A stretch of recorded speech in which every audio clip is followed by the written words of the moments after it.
I'm back again. The Uprising, Wives on Strike. So this movie is about Mama Ayo expecting her son who got to first class.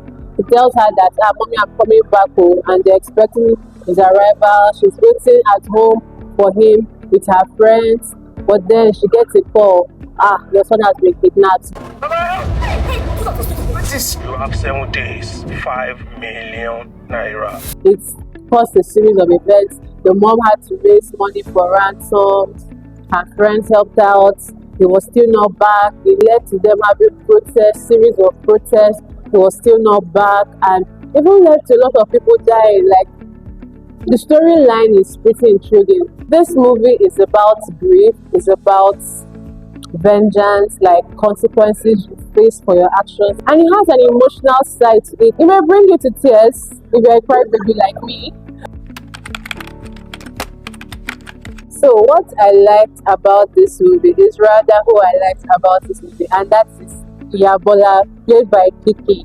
My God, she was so fun to watch. I loved the acting. Every actor brought their A game. One of the lead actors, that's Hilda Dokubo, you could feel the emotion, like you could have a sense of what she was going through. And I appreciate the fact that they portrayed the challenges we face in Nigeria.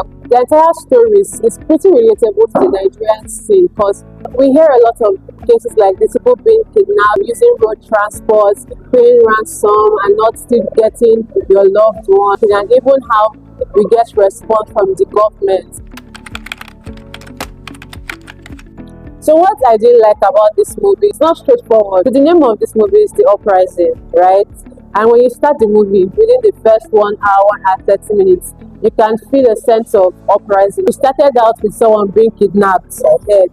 You're raising money, you're paying ransom, you're going to police. Next thing, you're protesting. But towards the end, it completely shifts from that narrative. We now have a narrative of revenge, like one of the lead actors trying to avenge, which is no longer about the uprising, because people that were protesting didn't even know that Madam was trying to kill people. So this movie was pretty long, right? Like towards the end, you now get to see that the movie is solely about revenge, grief, like emotions. And I'm trying to understand, like, why did they protest for so long? From like maybe 30 minutes or 1 hour, they protested, the women protested. There was even like a remembrance of like the last protest they had. The women protested, youth protested, even their husbands this time around protested, like all to what end? We still ended up shifting away from the protest to this lady avenging, which is like far from uprising. Like, who is uprising here? Is it just the woman? As much as I loved Iyabola played by Kiekie in this movie, I feel like at some point her humor was not needed, right? So you're trying to protest for someone's son being kidnapped, and you're thinking of jollof rice you're going to get. Like, haba, it's a serious moment. Like, read the room, don't think of jollof rice and food. Even her husband too. Hello? Iyabola. Well, I've already told Madam 12:30. I'm not coming. Me one more time because of what? They don't bring hot rice. You say? The meter. I'm coming. Crying out loud. He was at the protest and he called her.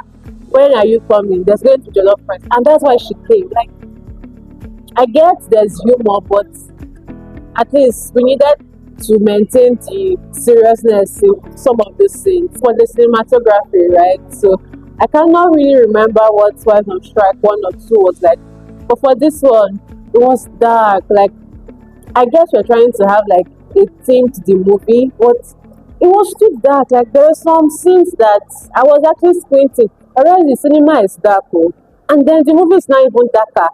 Havana, we did not have like backstories to some of the characters or some of the developments that came up.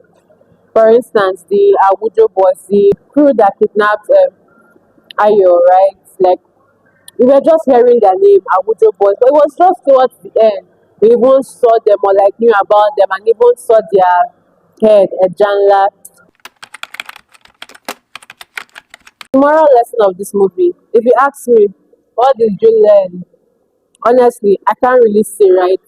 Yes, we all know actions have consequences, but like to pinpoint a particular thing I've learned from this movie, I can't really say. It was a good watch. It's a feel good movie in a way.